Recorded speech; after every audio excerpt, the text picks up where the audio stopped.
Your host, Rex Bear. We have John DeSouza with us. This guy is the alter ego of Fox Mulder, the real X-Man. One of my favorite series of all time is X-Files. There's so many gems in there. And I'm going to ask as many questions as I can with the amount of time that John has with us. But first of all, I got to say, John, it's an honor to speak with you. Thank you so much for coming on the show. How the heck are you? Thank you so much, Rex. It is great to be on here with you. You know, you're like the hardest working man on YouTube. You're like the James Brown of YouTube. I'm listening to you 1 minute. I'm listening to you during the day. And then here you are again, live. I mean, you just never stop going. It's awesome. The work that you do for the alternative community is awesome.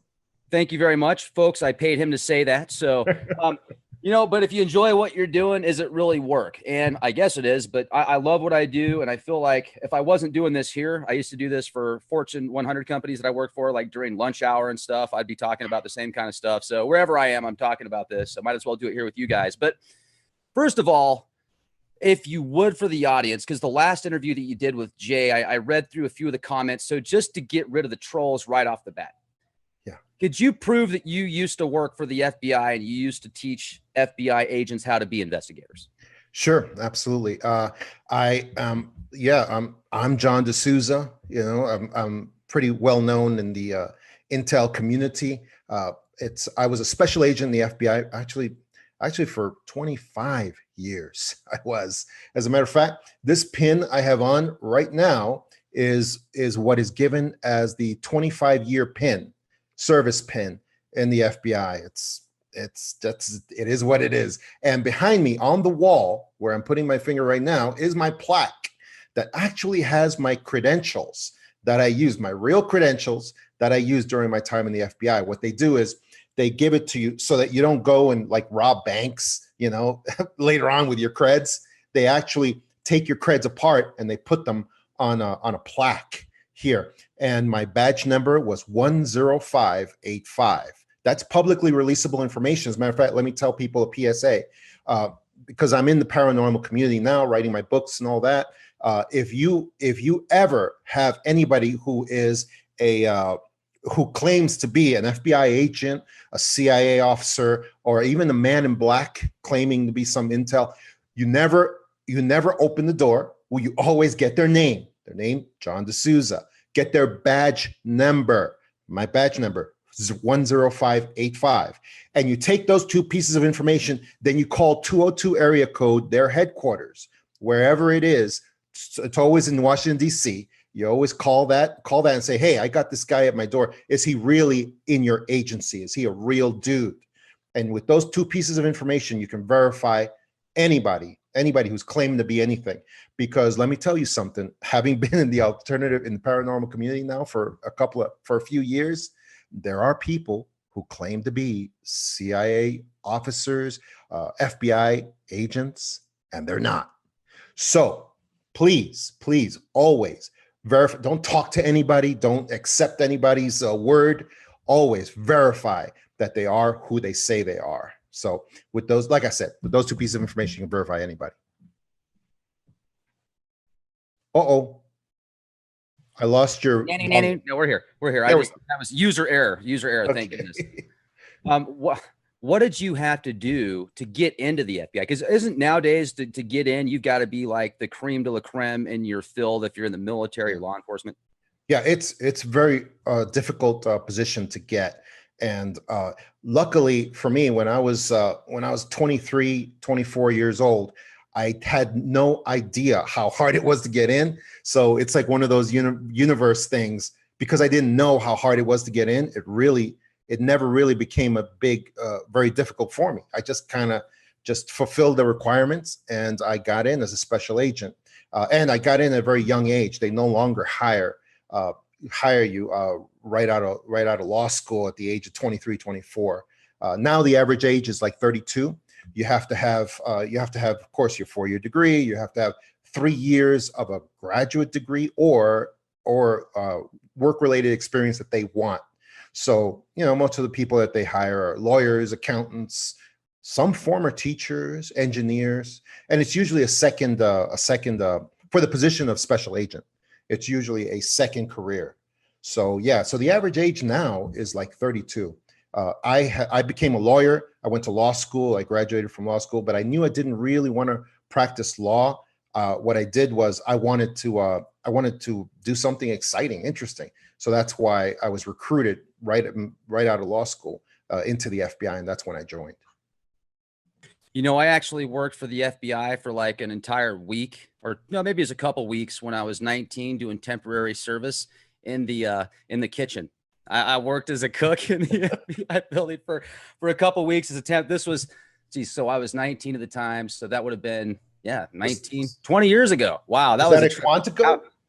No. This was in Utah. This was in Salt Lake City at the time. So really? Yeah. And man, what a bizarre thing. Even the lady that worked there, the main gal that worked at the restaurant, she was blind and she would take money. I mean, I was just talking about a weird situation, but how the FBI has changed since then. I wonder if they still hire temps to work at the restaurant as cooks. You know, that was obviously pre-2001. So, it was very interesting. Nice people there. I remember cooking up some breakfast and meeting people, and there's real nice people that work for these agencies. And one thing that I find fascinating is the amount of flack on the mainstream news that many of these agencies get. So, first of all, there's got to be good and bad in every agency, just like every organization. There's white hats and there's black hats, right? Right. And you don't have to prompt me very much for me to criticize the FBI, but I'm for the rank and file of the Bureau. That's what I always was. I was rank and file in the streets. I was a street agent, and those are the people that I support, not the leadership of any organization. It's not the leadership that I support or that people need to support, but the rank and file people who are trying to do the right thing. And the problem is when politics gets in, and the FBI has made plenty of mistakes. You don't have to prompt me very much to talk about that, but yeah, the FBI has made plenty of mistakes, but the mistakes usually always are prompted by the political leadership, not by the rank and file people in the field out there. So that's a very important point also to distinguish. So how did it change over the 25 years that you were in? What was it like when you started?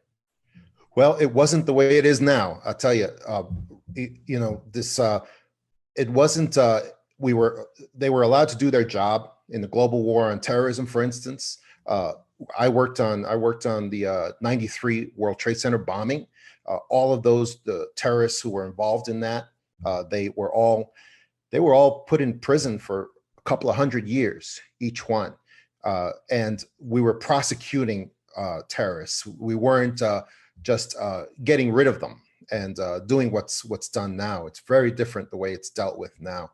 And now the FBI has become a lot more of a political football, especially because of the leadership you had in there who was recently removed by the president. And it was just awful because they weren't able to function anymore and do their job without politics being involved. And that's the biggest change, unfortunately, that I saw in the organization. And it broke my heart. It really made me very sad. And 2001, after that event unfolded, did it just change everything? It really did. It really did, especially as you got further and further into it. And you could see, I could see personally that it was not what it appeared to be, that there's so many clues coming back on that make it appear that the entire deed was somehow manufactured. I mean, it was real. People died in large numbers, and the terrorists were real too. I could tell you that and they were real. But the event itself was somehow composed, put together. It was, in a sense, artificial, and you couldn't escape that conclusion as an investigator when you see passports that are in the rubble identifying these terrorists that are completely fine, not burned in this rubble that's ash, because and also the way that the buildings were destroyed, there was some kind of next level technology that appears to have been used in addition to the real planes that really crashed into there. Also, for 9/11, I don't believe for one second a bunch of 12th century savages were able to navigate these airliners at that airspeed in a jungle of skyscrapers and hit perfectly the way that they did those buildings. I believe they were on there. I believe it was real, Right.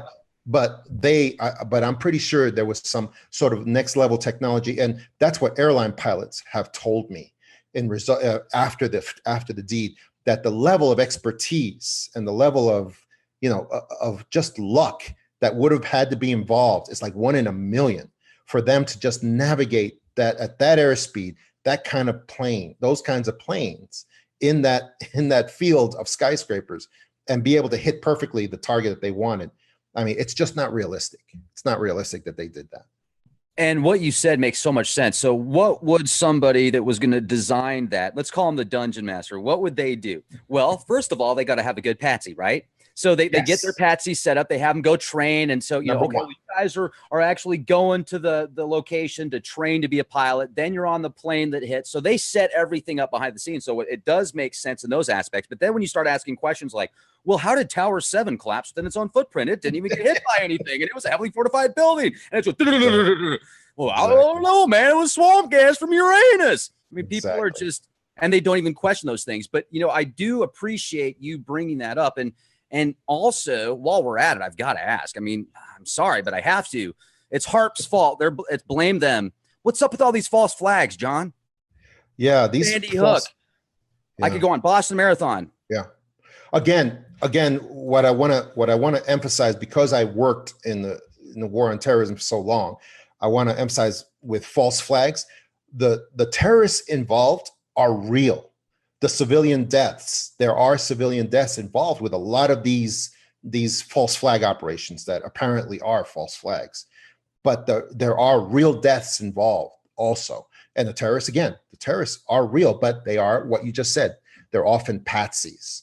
They are set up to fail, set up to be caught, and set up to be very convenient for the people who really organize these deeds.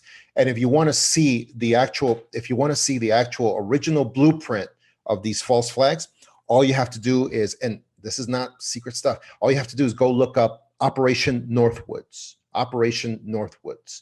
That was the very first blueprint of false flag against American citizens that was put together by the CIA. And then it was taken to the Pentagon, and the Pentagon signed off on it too. And then the whole thing, it was a plan to kill American citizens on airliners, college students, and all kinds of civilian facilities, and kill them in large numbers, and then blame it on the Cubans, because at this time the CIA was completely focused on getting rid of Castro. And so this whole plan was put together. It was given to JFK, to President Kennedy. And he said, he just had to sign off on it, and it would have gone forward. Instead, he was horrified, and he ended up firing the head of the CIA at that point and the head of the Pentagon at that time as well. It's unbelievable. But even though that plan was supposedly put in the ash heap, it wasn't, because if you see a lot of these, if you read that plan carefully and look at the outlines of it, a lot of those details are being instituted today. You actually trained agents how to be investigators.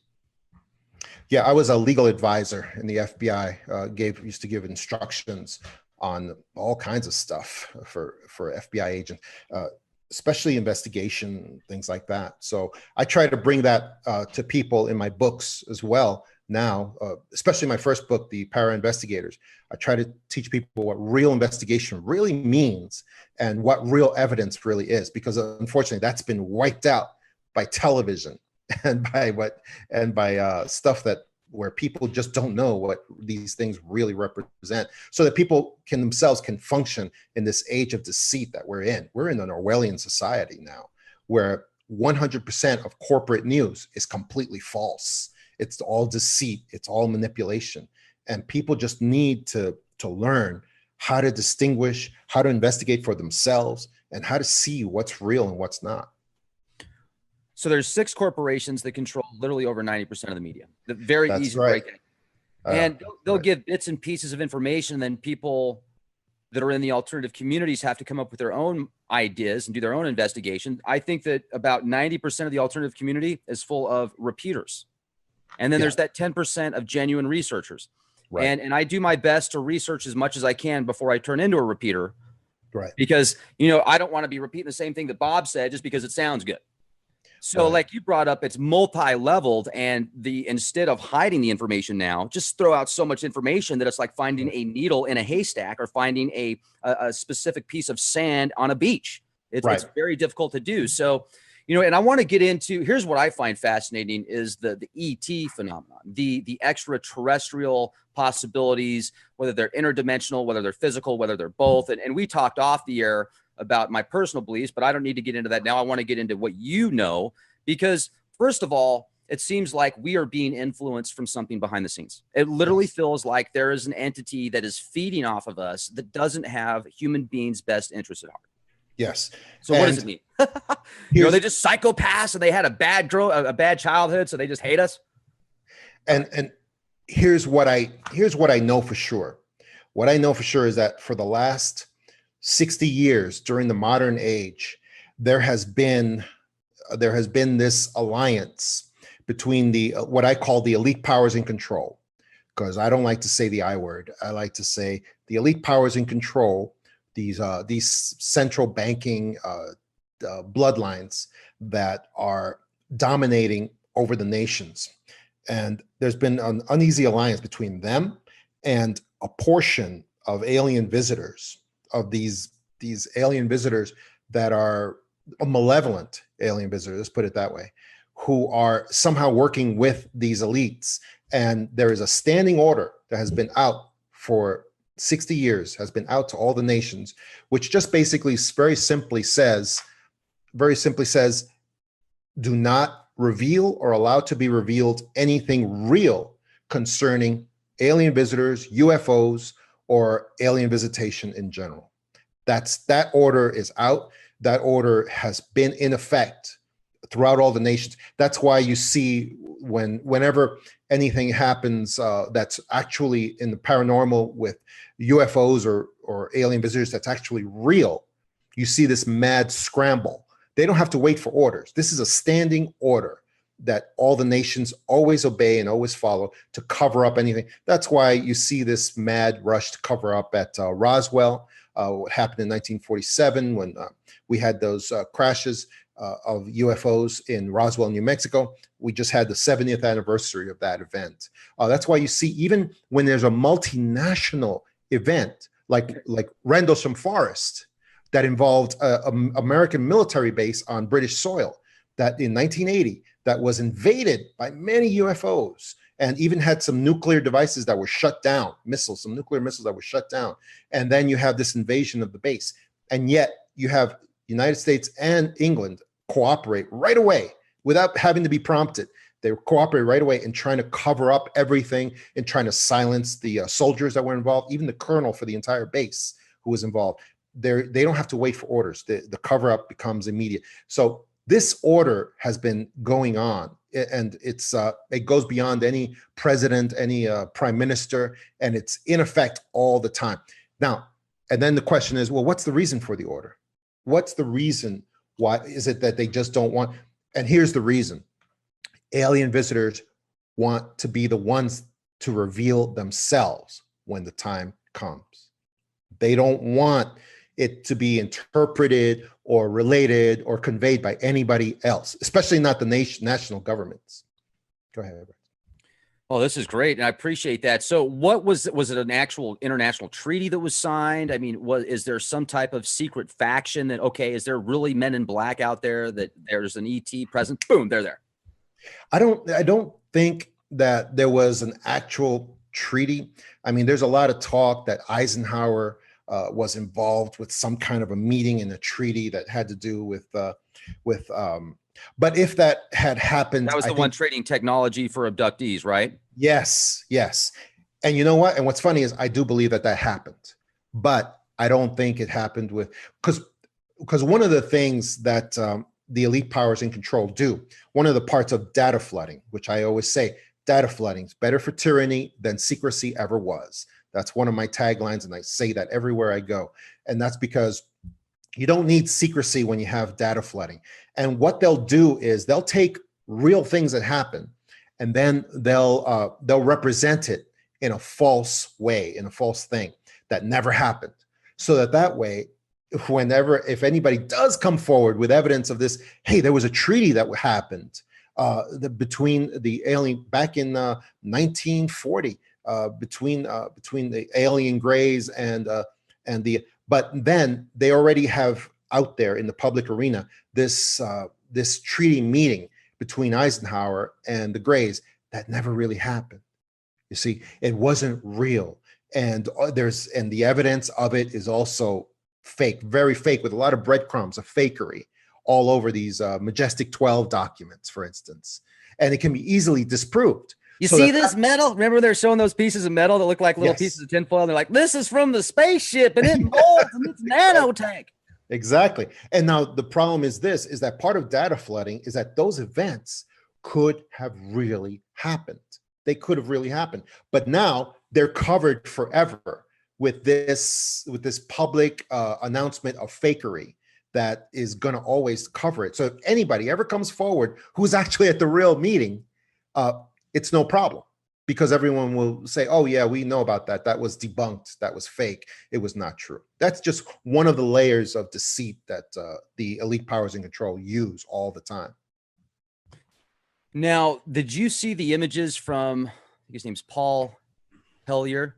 He was high up in the cabinet in Canada, not the prime minister, he was below the prime minister, but he had a very prestigious position with the military. He was showing images, and they look like little Greys. What would you say? Are those legit? I have not seen them. I've heard him speak because I had to listen to his speech, but I'll tell you, the guy sound, to me, just from my first impression, the guy sounds very credible. He sounds reliable, stable, sounds like an individual who had command of his facts. And, I would have no reason to disbelieve anything that he says. And I would definitely look at his evidence very, very carefully with giving the benefit of a doubt to what he is saying.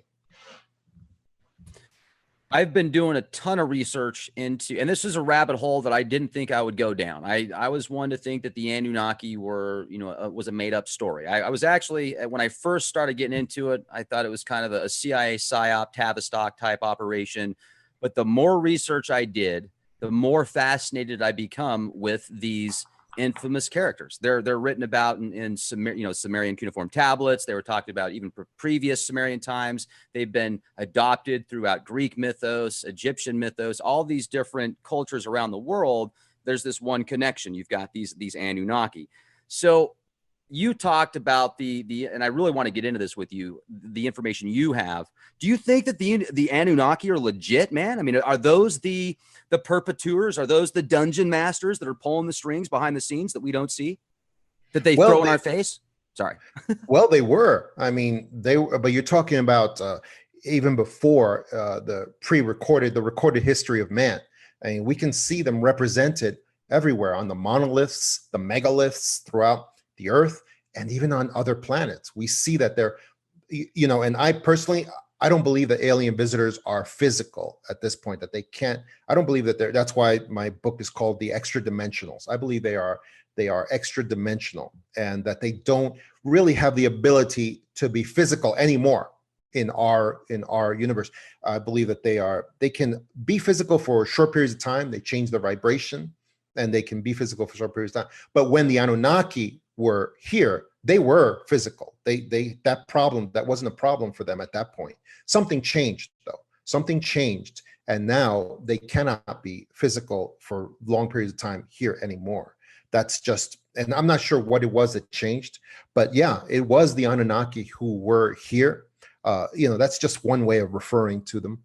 But they were here, and they were manipulating DNA. They were creating all these hybrid races that were partially human and partially something else. That may be what we're looking at in the Nazca mummy that was put forward by Gaia TV. If anybody knows about that, we may be looking at a mummy of a hybrid species that was the type that are created by these alien visitors all the time. Because I don't believe that it's actually a physical, that Nazca mummy, I don't believe that that's an actual alien visitor.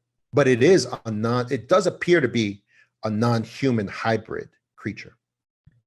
Now, I really want to get into hybrids with you. And I've noticed that a lot of people that get abducted that seem to also have, like, it goes in their family. You know, their parents, yes, their grandparents, their kids, their it runs in the family. A lot of times it's that missing factor, and some people don't like to admit it, but it's the Rh negative blood factor. That is a strong connecting point. So I am wondering why. Do you have any inside information on that? Well, let me reveal that my blood type is positive. I think I'm pretty sure I'm O positive, and that may explain why I had my experience when I was about 9-10 years old. I had an experience where it might explain why I was rejected in that situation. And let me just tell you what happened. I was about 9 or 10 years old. I was in my dad's home, and I was on my bed. This was after I had a UFO observance experience a couple of weeks earlier. And I was scanned, and I saw a UFO. I made a connection with it, and it made a connection with me.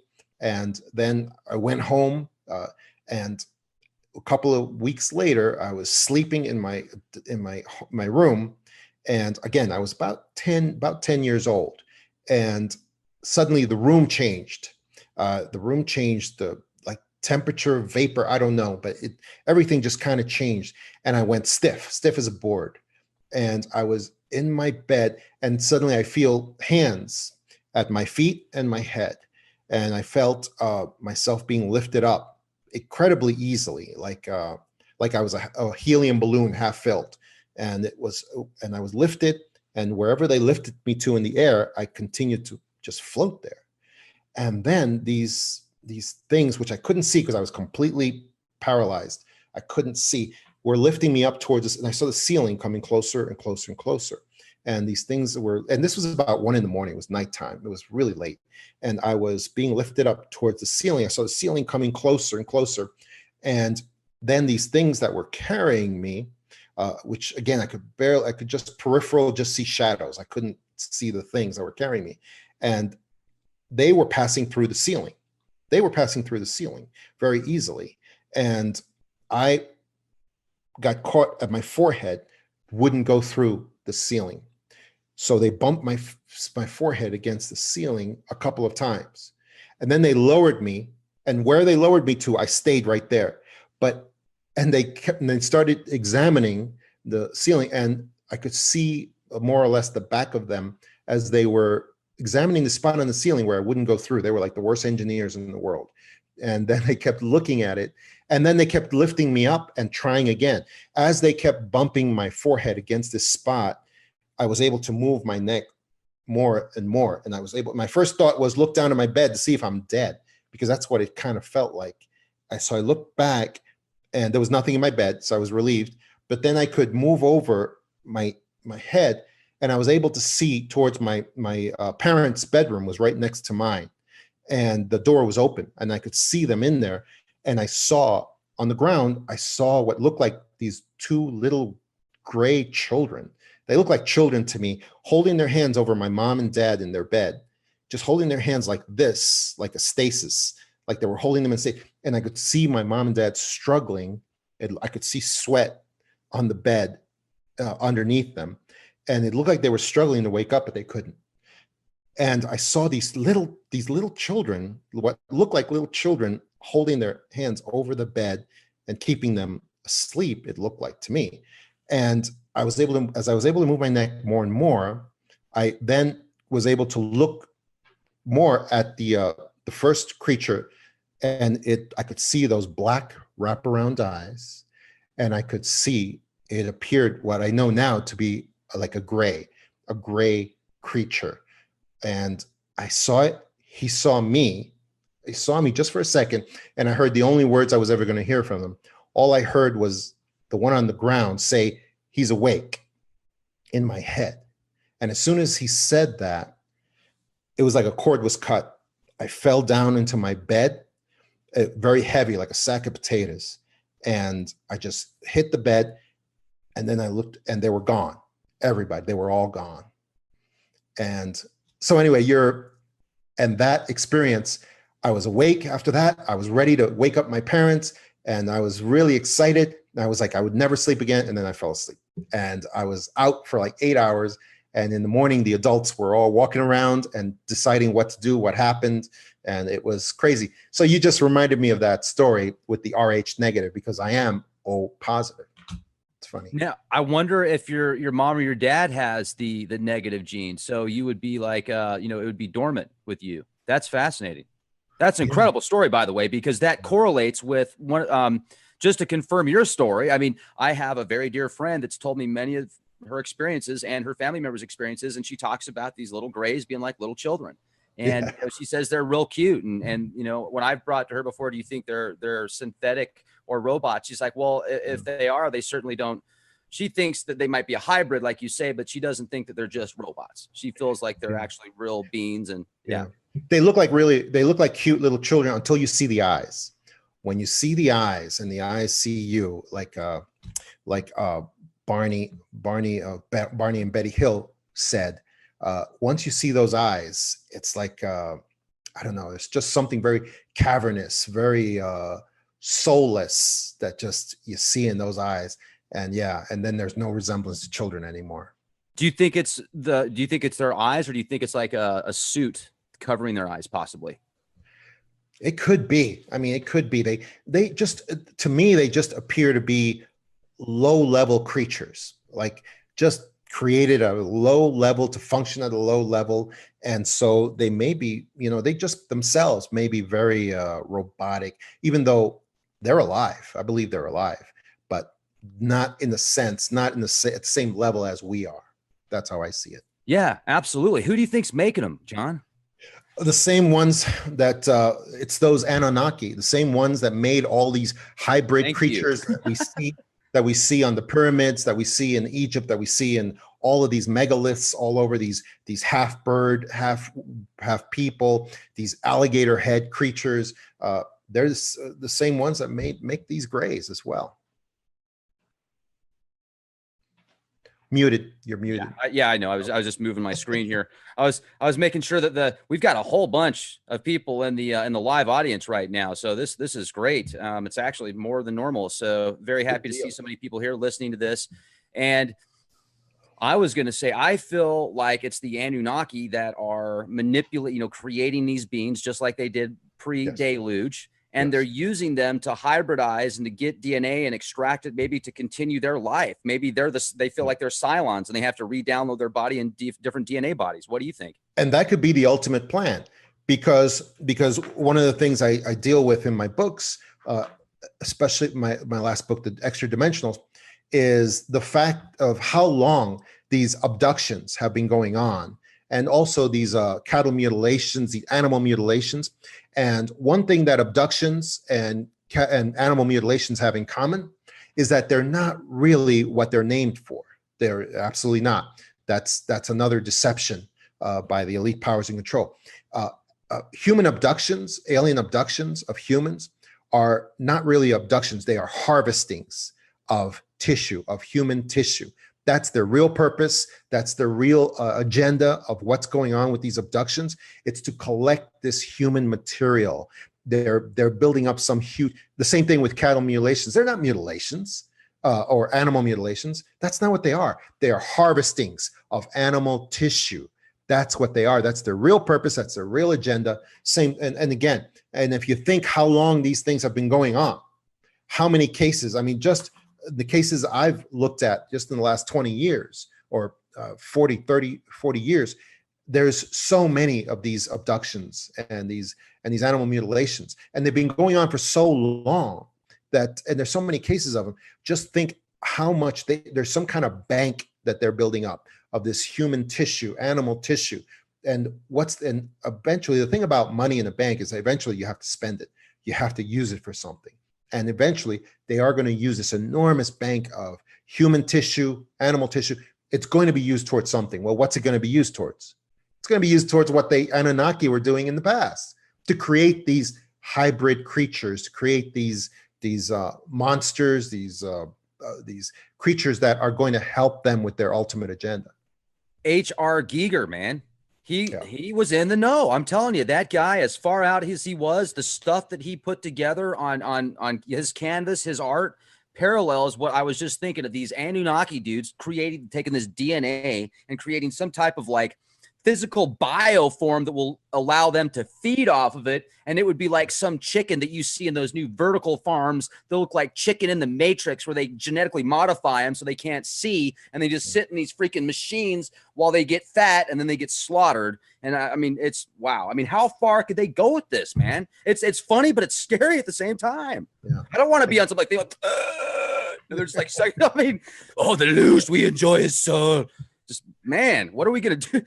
I mean, if they got that kind of tech, think of what they could do right now. I mean, it's just, is that why they're setting up the Galactic Corps? Did you see that recent article where they're, the Air Force is going to have they're pushing for a new, kind of like the Marines under the Navy, a new branch to have military troops ready for combat in space? Yeah, well, that's another agenda of the elite powers in control. They want to push us all out into space. They want this. They want to weaponize space, and they want to make space travel like the new giant global conflict that they want us all involved in. And the reasons for that has nothing to do with fighting alien invasion. You know, it has to do with the nations seeking out power. That's what it's really about. And that's why all the nations, and now private capital, is now going into space travel and the weaponization of outer space. The reason this is being pushed so hard is because the nations know there's no alien life out there in our solar system, in our galaxies, and in other galaxies. There's no alien life out there, but there's lots of alien life coming through the Earth all the time. That's because the Earth is primarily a gateway. It is not, it's planet second. You know, Earth is like the planet of 1,000 galaxies. There's alien races coming through here all the time, but they're not in our physical space, because they were in the past when the Anunnaki you referred to. There was a time when and that's why we see civilizations on Mars, the moon, throughout, and other planets too. There's civilizations out there. So what are the nations after with this push for outer space? The nations are after power. They know that there's ruins. They know there's alien tech. That's the big prize. They want this alien technology. They want to increase their power. And that's why they want to have this giant push to outer space. If you want to see what I'm talking about, just see this movie called Passengers with Christopher Pratt. It's a 2-hour commercial. Yeah, it's a 2-hour commercial for sending your kids into outer space. There's no other reason for that movie to be made. It's just, and there's lots of movies like that. Before I forget, because this is parallel to what you just said, sending kids into outer space. Did you hear the ex-CIA guy come on Alex Jones' show and say that he thinks they could be kidnapping children and shipping them to Mars? Oh, he didn't say there could be. He said it was. That is the situation. He said that's what's happening. Okay? Yeah, tell us about that, please. I was very saddened by it, and I'll tell you. I can tell you. It was for people who don't know, the ex-CIA guy, Robert David Steele. He went on Alex Jones, who I'm a great admirer of Alex Jones because of what he does. And I also was a great admirer of Robert David Steele because he's a former CIA agent, and he agrees with me on a great point, which is that we need to abolish the CIA, which I think is terrific. However, unfortunately, on this occasion, he went on Alex Jones. He had the standard interview. He's very interested in politics. He wants to get into politics. He wants to do a lot of things. And unfortunately, he went on Alex Jones, and towards the end of the interview, like a guy getting ready to throw a grenade, he got like a funny look on his face. And he leaned forward, and he made sure to mention towards the end of the interview, hey, Alex, if people really want to know what's going on with secret space program in outer space, I'll tell you right now, there are many children that are being kidnapped on the Earth and are being transported to a colony on Mars. And it's happening right now. Unfortunately, Alex Jones, it was towards the end of the interview, so he didn't really question it. He just kind of glossed over it and started talking about other stuff. And oh yeah, yeah, and he didn't examine it the way that, or question it the way he should have. And then the interview ended. Well, come to find out, it was a prepared hit job against Alex Jones the whole time. The global wires, within a couple of hours, not days, not in a week, but within a couple of hours, the global wires, I'm talking Reuters and the other global wires, had this out as a story. In other words, the stories had already been written before the interview happened. The stories all said this: Alex Jones claims with guests that children are being kidnapped to Mars. And they had an interview with NASA where NASA says, okay, we're going to tell you there's no child slaves on Mars. That's not a thing. It's not real. So all of this had been prepared ahead of time. And I'm going to tell you a conversation that happened. And I don't have anybody wiretapped. I don't have any special information. But just from the conditions of what happened, I know that this is what happened.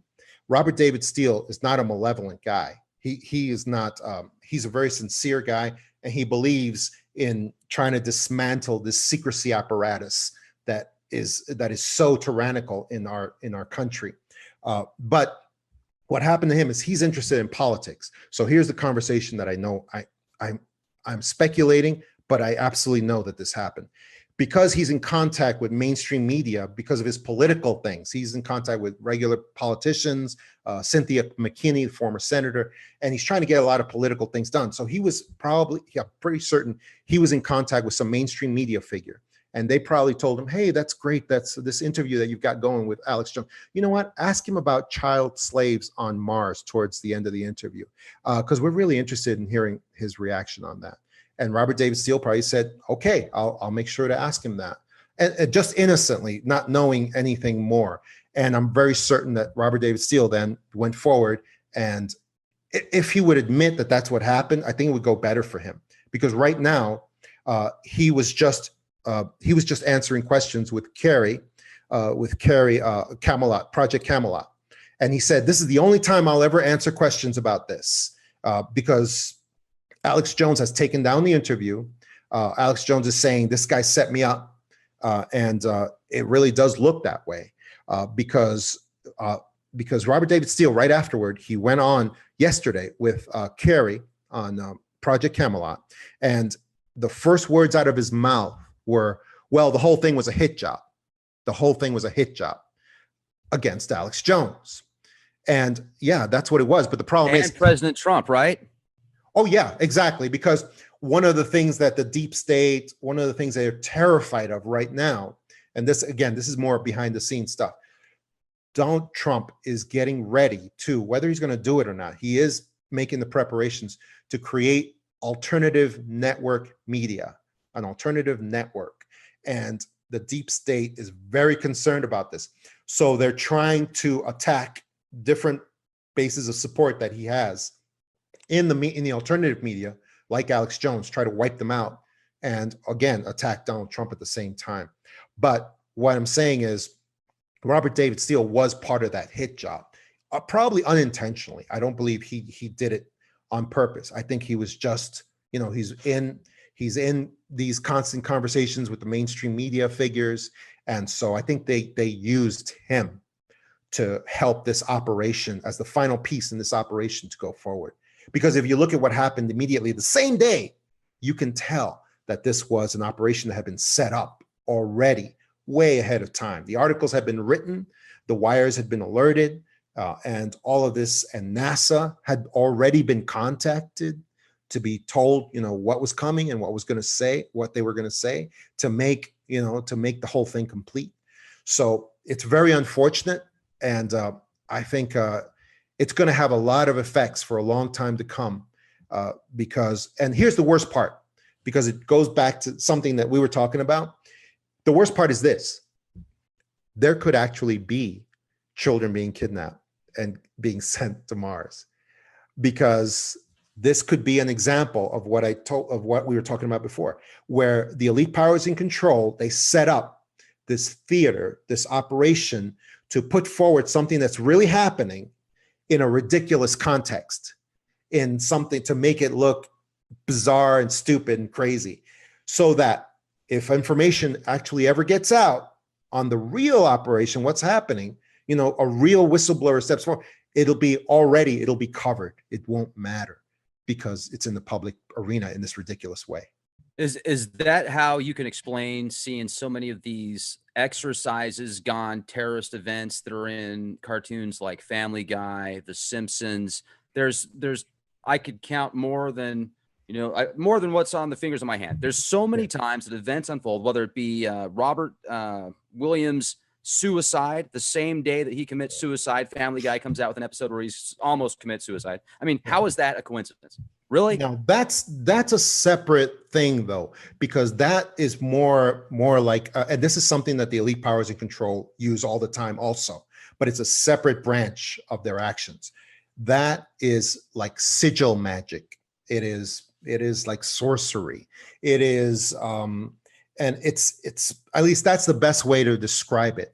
It's when they put into the human consciousness predictions and sensibility of something that's going to happen in order to help it come true in real life. It's like the reasons why they put these hidden messages and codes on the money, where you see on this paper money. It's one of the reasons that paper money hasn't been eliminated yet, because it is a major outlet for sigil magic that they use. It's a type of sorcery, or at least sorcery is the best way I can describe it. It's something that they use all the time. It's science, but it's sorcery. Yes, it's science that's advanced to such a level, like Arthur C. Clarke said, that to us it's indistinguishable from magic. It just looks like magic, but it's real and it happens. And it's just them using things like the money, like everybody knows on the money. If you fold a dollar bill the right way, you can actually see the Twin Towers happening on there. You can see Oklahoma City happening on another piece of money. Did you see the alien? I've seen it. I've seen it before. Yes. It looks like a cone head. It looks like it's got the it looks like the gray, and it's got the third eye chakra right there with the Star of David. It's very eerie. Yeah, and you can see it. You can call it swamp gas, but it's definitely there. Oh yeah. And that is sigil magic. That is it's a kind of sorcery that is used by you the ever elite made them powers yourself? You ever made a sigil yourself? Have you ever made a sigil yourself? Sorry to interrupt. No, I would not do that or participate in anything like that. No. I mean, but unfortunately, I'm a part of the system whenever I handle any cash money, because that puts it's in your hands. It puts it, anybody who handles cash money puts that into our consciousness. It spreads it into humanity. And that's what they want. Unfortunately, it's alchemy at its finest. And the thing about sigils, though, is you can create a sigil for something good, you can create it for something bad. I feel like these guys that control and influence things, they do it for very nefarious purposes to benefit them. But I also feel like they've hijacked a lot of these symbols that are actually you could use as good and use it against them, use it against the powers that be. But so many people are brainwashed into thinking if you think outside of your typical parameters, then you are going to burn in hell, because, Jesus said, don't do it. When in fact, Jesus probably didn't even say that, but that's a whole other episode. Well, I guess we could intertwine it with this, because the Vatican, they hide a lot of stuff, right? I mean, organizations like the Vatican and these scriptures that are talked about, they actually talk about extraterrestrials, not a singular God in a cloud with a long beard. Absolutely. And I always tell people there's no such thing as the aliens. They're not a monolithic group. There are segments. And one of the ways that you can see that is because if you go through the case studies, there are many negative, malevolent aliens who create negative effects. Like 1961, the Betty and Barney Hill abductions. Those were very negative, involuntary events. Where they were taken against their will, and that's malevolent actions that went forward. But there's many other experiences throughout the years. We see with Billy Meyer, we see with many other experiences that are positive experiences. I've spoken to people who have had experiences with extra dimensional creatures where they have been healed of serious diseases, where they have had their abilities and their talents have increased to incredible, extraordinary levels. And so there's a portion of alien visitors that are working, trying to help us, trying to do things for us to help better us. So we need to learn the distinction real fast so that we can reach out to the good ones and the benevolent ones and avoid the malevolent ones as much as possible. So give us some gems that we can take to the bank, some just powerful knowledge that we can't go find in the open realms and in the public realms. Like, what's something that really took you over the edge, or something you feel would be important to share with us? Well, the main thing is, well, right now, a very topical thing is that we have all these whistleblowers that are coming out, that are creating all kinds of conflict in the paranormal, in the alternative community, and in society in general, because a lot of these whistleblowers are coming forward with information that just seems to me like it's possibly planted, like it's possibly being used to spread disinformation and stuff that isn't real. But so I'm always asked about that. I'm always told, okay, what about this name? What about this person? Is this person a plant? Is this person fake?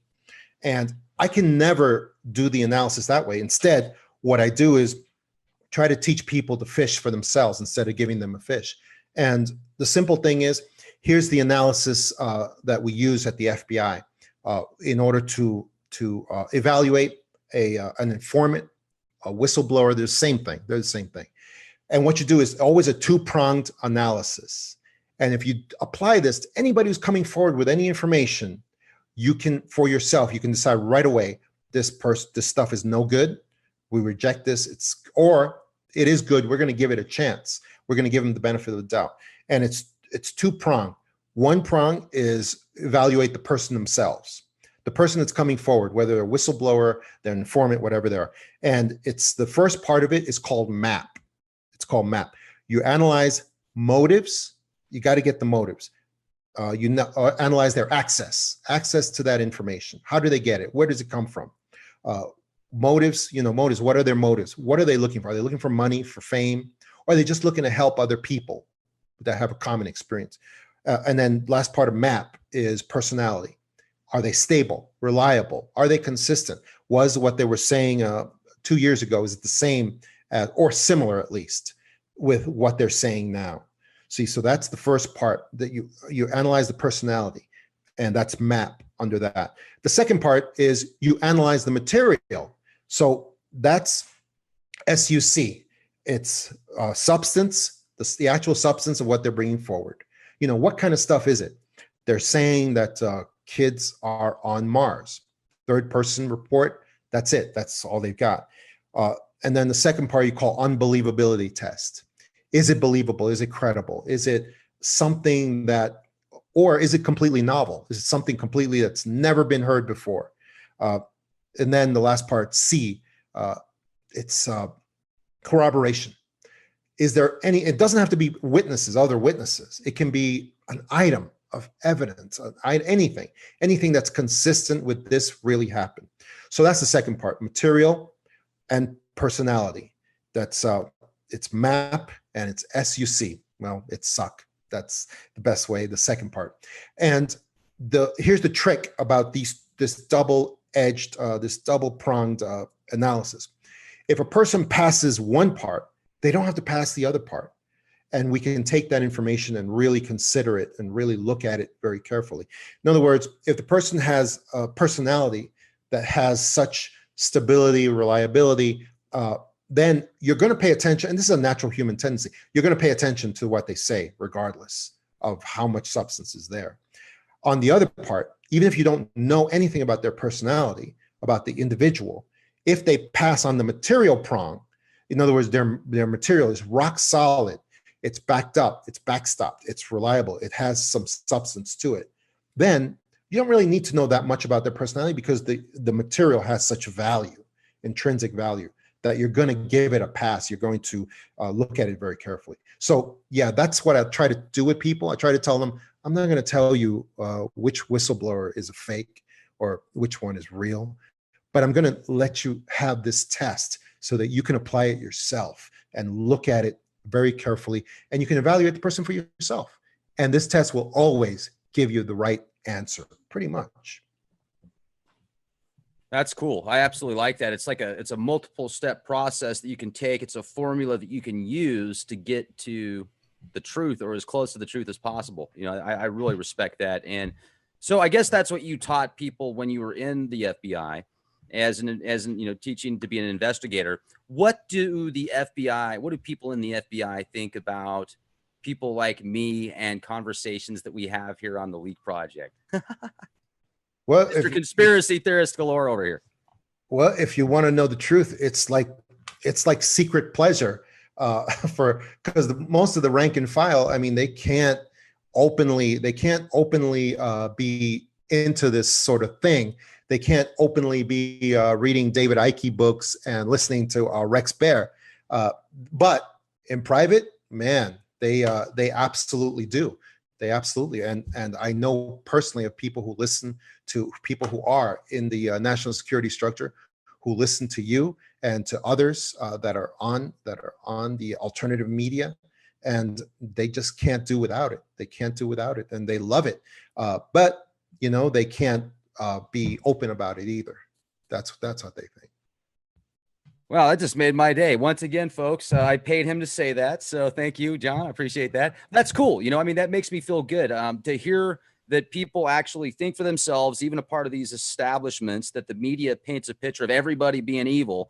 And the media is so good at just spinning things, and creating that division so they can sell more ad space, I guess, and get the formulas they want to get. But one thing I did learn at a young age is how much influence many of these alphabet agencies have in the mainstream, even movies and shows and media. And here's one reason I was thinking about this the other day. Even with an alternative site like Alex Jones as an example, he's got over 2 million subscribers on YouTube. That's pretty big. Yeah. But you know what? You go to some of these bands that have 20 million, 40 million subscribers. And then you think, okay, well, maybe that makes sense why there's the 27 Club and certain people end up getting whacked at the age of 27, which I also think is a part of that ritualistic that you're talking about, SIDSILs. Well, I think the 27 Club is a very, very dark part of the entertainment industry. But it seems like if somebody starts speaking out too much and not conforming with what these agencies want them to, boom, they disappear. They're gone. Yeah, there's a lot of unexplained deaths that are going on and that happen all the time. And it's difficult because it seems like the investigations on those deaths are already arranged way ahead of time before the deaths even happen, because everything's just too down pat perfectly. Things are, the statements seem to be prepared ahead of time, and all the loose ends are tied up ahead of time. And this is going on in a lot of different segments of society, and it's one of the reasons why we need to break free of these elite powers in control, who are right now in this major offensive against alternative media. They're trying to and their fake news campaign against alternative media has failed miserably and has turned into a counter assault against them, because now we're all finding out that corporate news is fake news. All of the corporate news outlets basically are 100% fake and false, and they have no intention of putting out any real information anymore. They haven't for decades, and so they're just used for manipulation, disinformation. And the great thing is, people are waking up to that fact. They're waking up and they're turning on alternative media, and that's what they have to keep doing. Let's jump back to your works. You've written The Para-Investigators 52 True Tells and Concepts of Supernaturally Gifted Investigators, and then you've written The Extra Dimensionals, True Tells and Concepts of Alien Visitors. So first, I'd like to ask, give us one incredible tell of a supernaturally gifted investigator in your first work. Sure. I've got in there, I've got a story in The Para-Investigators of the story of the death from a broken heart, which is the story of something that happened in 1996 in at Atlanta, Georgia, where we had an Olympic village set up, and there was a security guard there. And at 1 o'clock in the morning, when families were streaming all over the park, it was a big party atmosphere. There was Olympic athletes being interviewed by media, and it was just packed with many thousands of people. And in there was a security guard named Richard Jewell, who was a paunchy guy with a Southern drawl. Didn't seem like anybody who was going to accomplish a great deal in life. But on this one night, he became the greatest investigator who ever lived, because he found an unattended hiking bag, one of these giant things that's like about 5 feet tall, stand with a frame, stands on its own, and it's loaded with stuff. And instead of just hauling it into Lost and Found like most security guards would have, or hauling it over he didn't touch it. He put up a police line around it, and he started warning people to clear the area, suspicious package, clear the area. And he radioed in to his superiors that this had been found and that they should send help and all the proper procedure protocols that he should have followed. And what happened was people kept on walking closer to this package, closer and closer. And these were families with kids, and they were walking close to this package. They weren't listening to him. And he became more and more agitated. He even became hysterical. And this is on video. People can see this even today. And he started screaming and shouting, "People, this is a suspicious package. Get out of the area. Don't come close to this. Get out of the area." And he shooed people away, and he became more and more high-pitched and more hysterical as this went on. But it worked, because people did start clearing the area. And a short time later, that bomb, it went off. And it killed one person, which was a tragedy. But if he hadn't done what he did, it would have killed dozens of people, including children. So what happened after that was, of course, he was declared a hero, but investigators on the ground started looking at those tapes I just was talking about. They started looking at him clearing the area, not touching the package, and it became apparent to them. Suspect, right? Say again? He was a suspect, right? Obviously. Yeah. So because what became apparent to them was the same thing that was apparent to me. As I looked at those tapes also, it was obvious that he knew it was a bomb. And he did know it was a bomb. Now, because they're purely material investigators, their conclusion was the only way he could know it was a bomb was because he was the bomber. My conclusion was very different. I knew right away that the way he knew it was a bomb was because he remote viewed inside that package, or he had a vision or some other supernatural ability where he saw there was a bomb inside that package, because he never touched it. He never looked inside of it. And yet he himself, in the months afterward, also corroborated that he absolutely knew it was a bomb. And if you listen to his voice, you listen to him screaming at people at the top of his lungs and motioning with his hands to get out of here, get out of here. This thing could blow.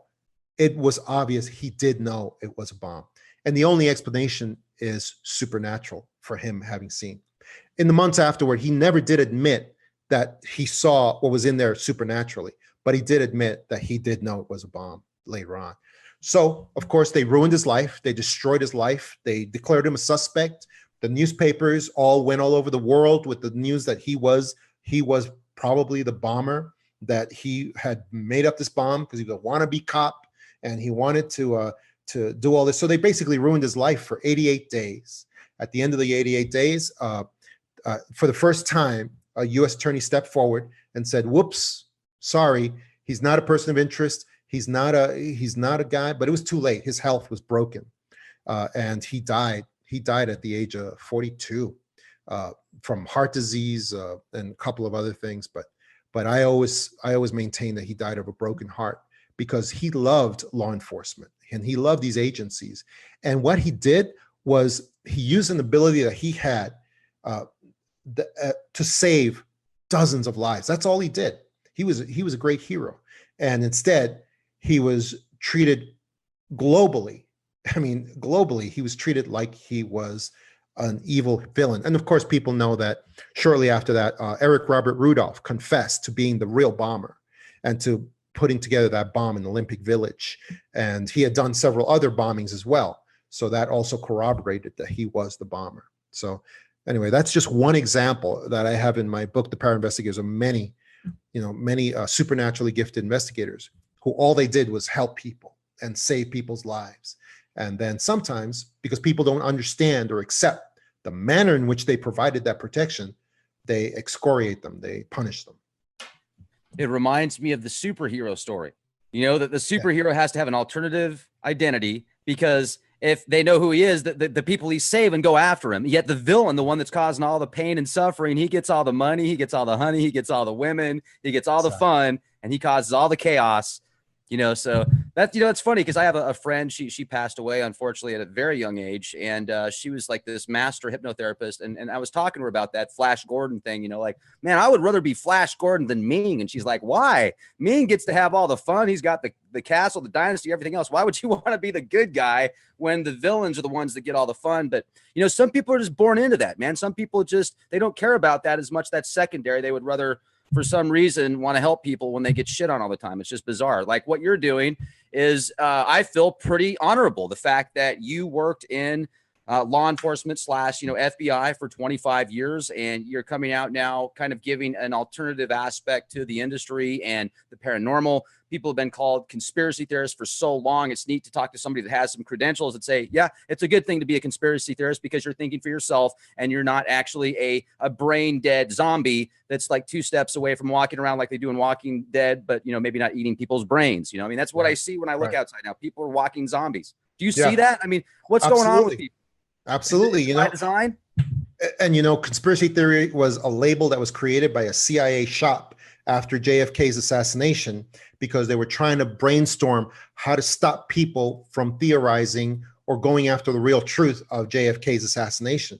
And so they came up with this label, conspiracy theory, to designate forbidden knowledge, so that people will know, you better not talk about this, because if you do, the mainstream media is going to label you and say that you're a conspiracy theorist, and then you'll have no credibility. You'll be labeled as crazy, insane.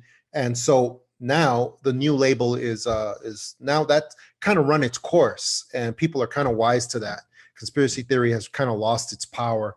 And so now fake news is the new label that their mainstream media is trying to use, and to create more of these zombies that will know, oh, I better not talk about that. I better not listen to this information, because if I do, I'm going to be labeled. I'm going to be labeled conspiracy theory, fake news, or whatever the latest label is. And it works. It works tremendously well on culturally conditioned minds. I'm looking through the comments section because I would like to answer I would like it if you could answer some questions from the audience here. And there's just so many people in here, and it's scrolling so fast. Folks, if you have a question for the guest, please feel free to ask it, and I'll make sure to respond this back to our guest here. And for those of you that are just getting to the show, make sure to check out John's book. You can actually find him on Facebook, as well as if you go to, what is it, John Tama Books. Yeah, John Tama Books. Yeah, but if you just Google John D'Souza, DESOUZA, you can find all my stuff. It's pretty easy. I've got like 5 pages of results. All my stuff is there. Thank goodness for search engines. Yeah, and my books are available on Amazon, and it's important stuff that needs to get out so that we can continue the fight against the elite powers in control and their minions and the mainstream media and all the false information that's out there. Absolutely. Do you mind answering a few questions from the audience? I would love that.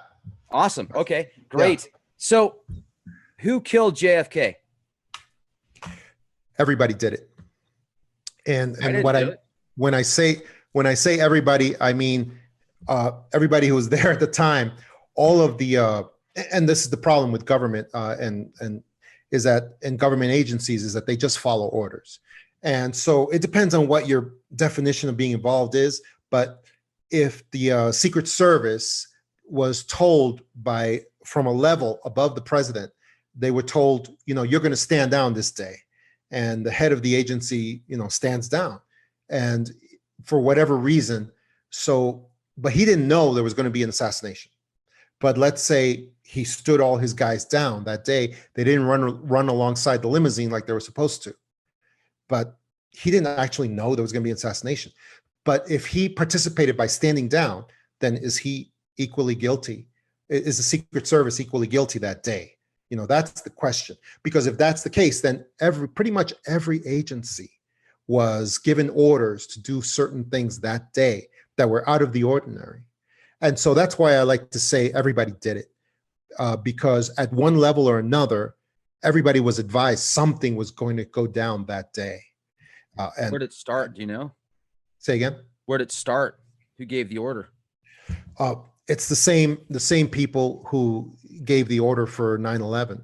It's the elite powers in control, the central banking families, bloodlines. They're not families.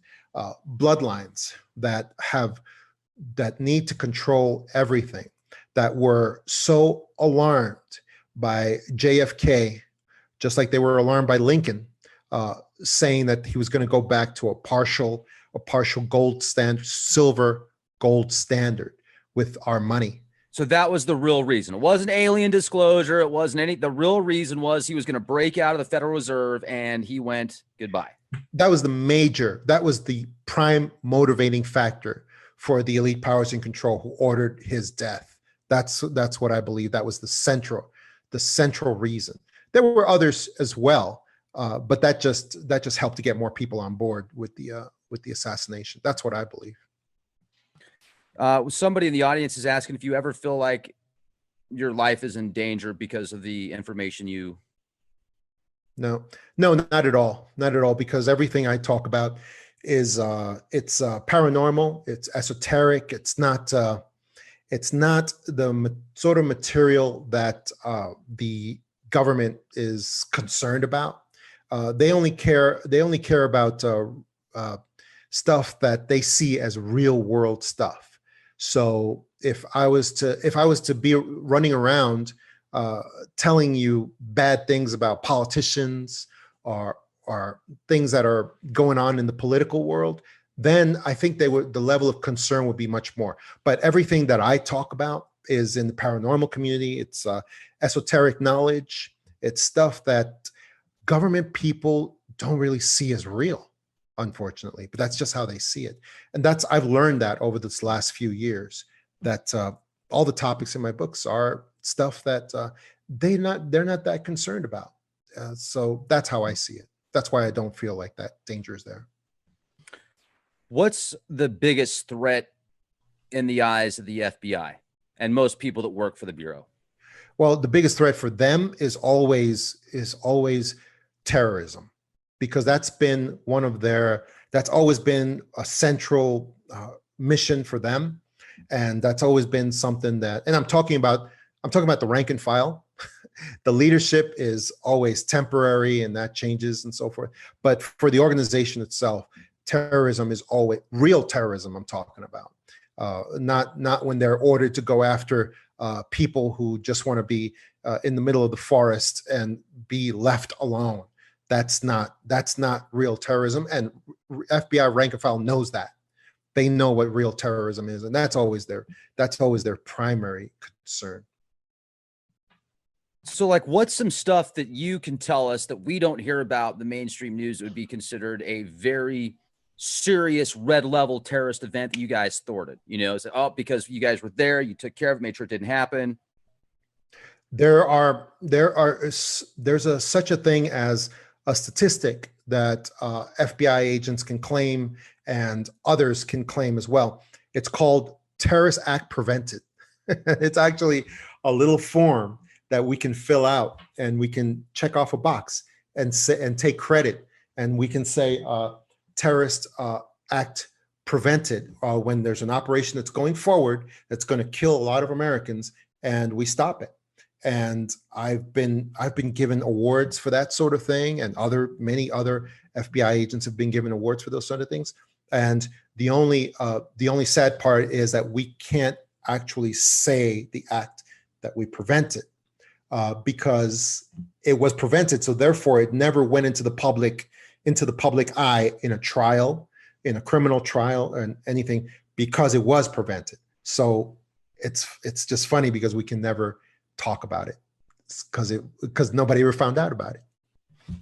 It's like one of those bittersweet things. You would love, I mean, it would be neat to get a little bit of accolades, but the fact, you thwarted something from happening, that's definitely enough in and of itself. I find that fascinating, because then the media will always push what they're supposed to, and really not give credit where credit is due. So what? Well, I did get some accolade. Here's my, Nice. This is called a device trophy, something like that. Device trophy, something like that. Yeah. Oh, that's cool, man. And it's a, what's it called? It's a counterterrorism investigation, outstanding counterterrorism investigation of 2008. Wow. So, that's awesome, man. Yeah. And it's pretty cool. And it came with a pretty large cash prize. Did it? You got cash too? Yeah. Really? Yeah. Cool. Yeah, so it's kind of it's a cool thing, at least, even though I can never talk about certain things, I'll always have that as a reminder of the sort of thing that we were able to prevent. Let's put it that way.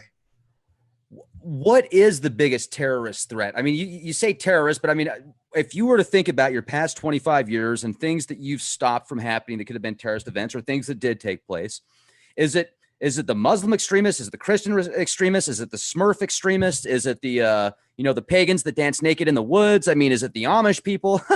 Who is it, man? And I hope I'm being sarcastic about the Amish people. Yeah. Or am I? No. The biggest threat always is these false flags that are put together so carefully, that are moving forward against the American people, and they're put together at the level of the elite powers in control. And the biggest threat is always that they're finally going to use one of these false flags to paint somebody. Like right now, the elite powers in control, they're losing the global war on terrorism, and they know it. They always need this. They always need to have some kind of fake conflict. It's real, but it's actually fake manufactured. Like the global war on terrorism, the jihadis against the Western world, and to keep us occupied, keep us involved in that, so that we never look up and say, what's really going on? So they're losing that right now. So the elite powers in control are very desperate to get a new global conflict going, because ISIS is basically getting ready to be wiped out, and that's coming very soon. And so because of that, they're going to lose that whole conflict that they set up so carefully. And so they want to get us involved in the next thing. And the next big global conflict that they want is nuclear war between Russia and the United States. That's their next big thing that they are pushing for, with all their minions in the media worldwide. Worldwide, this is happening. And all the political parties that they control, not just in this country, but in other countries as well. And they're trying to get this nuclear war between Russia and the United States going. They need that as the new global conflict. And so because of that, the biggest terrorist threat that faces the world right now is a false flag between Russia and the United States, where they're going to do something with nukes or even conventional weapons on a large scale, like 9/11. Well, that was actually more than conventional, but using even next level technology, and then saying to kill thousands, but then saying, oh, the Russians did it, and then providing some manufactured evidence to show that it's very easy to manufacture evidence in that sort of thing and to plant it in the right places. It's very easy, especially when you have an obedient mainstream media that will report anything the way that they're given it, regardless. So I would say that's the most immediate, most dangerous thing that's facing us right now, because they're not going to give up on that conflict. They want it very badly, and they're going to try to get it no matter what it takes. I was recently looking at how many nukes Russia has and how many nukes we have, and they've actually got more than we do, but it doesn't matter. There's so many nukes that we could blow up the planet multiple times over. And I wonder with, with the different types of warfare, I don't know if you've seen any of the podcasts I've done where I think that there could be a much more sinister plan with the stratospheric aerosol injections. I was looking at these Hitachi microchips that are literally as thin as a human strand of hair, but much smaller. And the Hewlett-Packard Central Nervous System of the Earth program, they want to send 100 trillion chips around the Earth to track everything in living time. Have you ever wondered if they could possibly be spreading some type of tracking chips via the aerosol injections to where they could track in real time everything via vibrational frequencies? I have not looked into that because, and when I saw you talking about that, I turned it off because it makes me too paranoid. You got to take it easy on that stuff, Rex. It'll drive you nuts. But it's but exciting. but I don't think they even need that to track us. I think everything we do, we're living in a complete surveillance state at this point, globally. Right. Because they don't even need to go to those lengths between the satellites, between our own devices now that these major corporations are putting software and hardware into our televisions, into the microwaves that can monitor us and that can give them real-time information on everything that's happening with us. So the surveillance state is here. The Orwellian state is here already. They don't need to go to those lengths to monitor everything that we do. And people, we need, that's why we need a revolution against these, the elite powers in control and their systems and their stranglehold on all of these, on the systems that are in place over us right now. Somebody's asking if you've ever seen alien tech similar to like gray goo. What's that last word? Gray goo, like the self-replicating artificial intelligence. No, I have not, because I have not. I've never visited Area 51 when it was there in Nevada, but I have spoken with people who have experienced that sort of thing. In particular, Boyd Bushman was a lead scientist for one of the major defense contractors in their skunk works. And he told me the stories, and he actually received technology, and he had constant contact with Area 51 and the underground base that was there. And he got to see quite a bit of alien technology. He got to work with it. And he told me some of the stories of the stuff, and it was amazing. We're talking disruption of gravity. We're talking about stuff that was able to create disruptions in the time-space flow, and amazing stuff. And he said that sort of thing was worked on at the underground lab in Roswell all the time, and that there was actually alien visitors present there as well, but that contact with them was very, very limited and strictly controlled. Did he talk about what they look like? Yes, he said the ones that he was aware of were, he said, reptilian in nature, appeared kind of reptilian in nature. However, he said the very, very few technicians that were allowed to be in a chamber where they were being monitored at all times, and were always told not to look up at the alien visitors the few times that they were actually in the same chamber with them. And if they violated that, if they were looked at the back of these alien visitors, that they could feel a growl, they could hear a growl in their heads, because it was like a warning, don't look at us. But what they could see was apparently reptilian in nature. That's all I got from it. That sounds like something. Have you heard of Lynn Buchanan? Yes, that name sounds very familiar. Very nice guy. He's done a lot of black ops stuff, and he was in the military, and he told us about an experience on Leak Project, how he went into this underground facility where there was a bunch of people at their desks doing computer work, just military dudes. And this is his first day going underground. And one of them looked like they look like a reptilian. And I questioned him on it. And he said, he tried to downplay it by saying, oh, well, maybe it was just one person wearing a costume to make a joke out of it. But I could tell the first time. Anyway, whatever. It was fascinating nonetheless. And what you're talking about is incredible.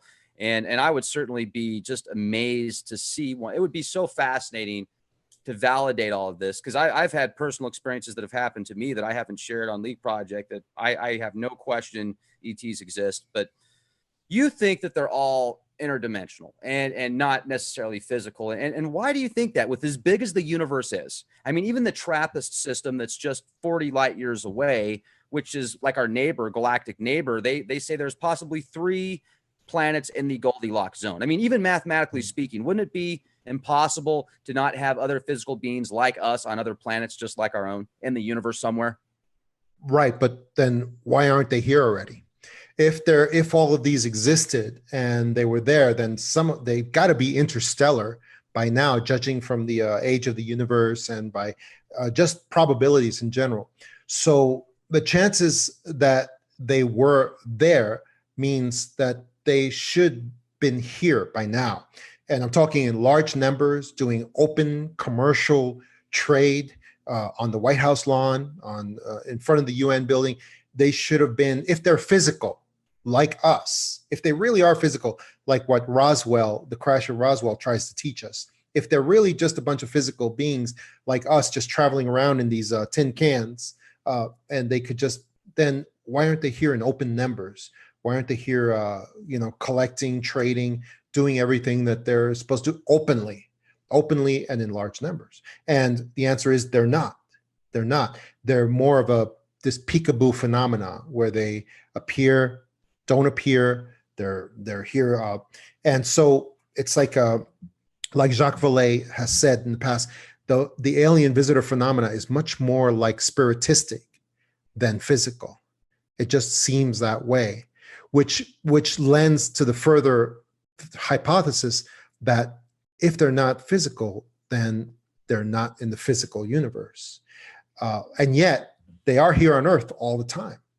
So that's why it's an intergalactic phenomena, but not from our physical time and space.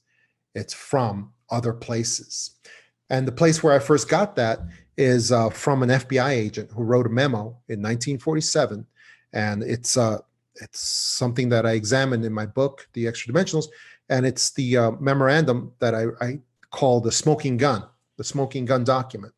And it's one that's been downloaded by more people than any other government document in the world. It's available for people to look at vault.fbi.gov. Yeah. So have you seen that document, Rex? I've seen many from that website, like the one from Guy Hoddle or Hostel or whatever. Hoddle. Yeah. Hotel, yeah. That's 1950, I think. The one from 47 that you're referring to, I don't know if I've seen that exact one, but I might have. Yeah, and it's dated July 8th, 1947. If you go on vault.fbi.gov, you just go to the right where it says unexplained phenomena, you click on that. And then on the left where it says UFO, you click on that. And then on first several groups of UFO documents, you go to the first one, and then you go to page 22 on that. And right there, it's the smoking gun document. It was written by an FBI supervisor who was sitting at another place at that time, but he wrote a memo to the scientific community because apparently there was this huge wave in 1947 of UFO sightings all over the world. Huge. And so the scientists were desperate to hear from anybody what this stuff is. And he wrote a memo that he said he had an informant on there. On there it says, I have an informant. And he says, my informant is supernormal, which is an old-timey word for supernatural. And so he said, here's what my informant told me. And he gives 8 conclusions. And on there, one of the conclusions is, he says, alien visitors are not physical. He says they are coming here from other levels of existence, other dimensions. He calls them locus. Those are level dimensions that never intersect with our reality. He says they change their vibration to match our physical vibration for a short time. And that's how they appear here. Same thing for UFOs. UFOs come from other dimensions. They appear here. And he says there's nobody inside those UFOs. They're empty. He says they come here accompanying the alien visitors to help them to carry out tasks. And then he says UFOs aren't made of metal. They're made out of some kind of radiant energy. He also says they have such technology we should never attack them because they'll destroy our entire Air Force if they're ever attacked. And he gives a whole bunch of other conclusions out there that are amazing. And that was really, that document was the center of what got me thinking about what alien visitors really are and what their real agenda is. That parallels so much, John, with a text that I read yesterday from the Gnostic. I've got the Nag Hammadi scriptures, which I've gone through extensively, these Gnostic texts, which talk a lot about the archons, the creators, the manipulators, the demiurge, and the archons are creators, or the Anunnaki, which I think the Anunnaki are the archons in this reference. Thoth describes, because it's Hermes Trismegistus having a conversation with Asclepius, and Hermes Trismegistus is Thoth, is Thoth, is the bringer of knowledge. And Thoth says that the archons, the Anunnaki, the gods, they're created from pure matter. So they can, what you just said parallels that to a T, even that these spiritual scriptures talk about how entities like Enlil can transform to a bird, or how, even Jesus transforms into different beings. Now, I think those are stories adopted from other stories, but the parallel theme is these gods were formed in a different matter. And that would make me think that maybe that's why the planet at a higher level is being terraformed the way that it is, and why these serpent archons that are talked about in the Emerald Tablets of Thoth have to work through humans and have to work through blood to get here. That would make sense. So they're trying to create this like synthetic blood, these different archetypes, these different vessels, so that they can then they can live through that without having to worry about, like, that's their survival. And what you're saying, the harvest and all that kind of stuff, it all parallels, and it links up to the Sumerian tablets. It links up to the Egyptian Book of the Dead. It links up to the Gnostic text. It even links up to the Hebrew stuff. It's just different words, different labels. And that makes so much sense about these deities coming in a different form, so they can therefore transfer in a physical. They can't stay here too long, though. That's right on the money. Right. And the thing is, alien abduction and alien visitor phenomena, it's not leveling off. It's only increasing as time goes on. And what's the reason for that? Is because they are desperate to form connection with human beings. We have something that they want very badly. And Zecharia Sitchin used to write, they want our gold, but with their technology, they could have had all our gold a long time ago, very easily. What they want is more precious than gold. They want connection to human souls, to human spirit. That's what they want. And that's what they're working for so hard. Let me add to that real quick, because I have, ever since the beginning, I've said that Zecharia, people that think they just came here for the gold are missing the big picture. Did they come here for gold? Sure, they absolutely could have. But when you talk about the soul connection, that is the prized possession. That is the most coveted. That is divine spark. That's what am I looking for? Priceless. You cannot put a value to the soul. So for them to connect to the soul and to feed off of that, that is much more powerful than gold alone. Now, I will say this, Zecharia Sitchin, this guy is freaking brilliant. I've been reading through the 12th Planet, and he hits so many things that are spot freaking on. I mean, the guy is genius. So I feel like he's been used as a patsy for a lot of people, but it doesn't mean he was right on everything, by any means. So let's hope he was wrong about Nibiru. I don't want him to be right about that. Yeah. Well, mainstream media is taught to try to find, in these alternative thinkers, try to find something that they can portray as ridiculous, and use that one point to try to discredit everything that a great scholar has created.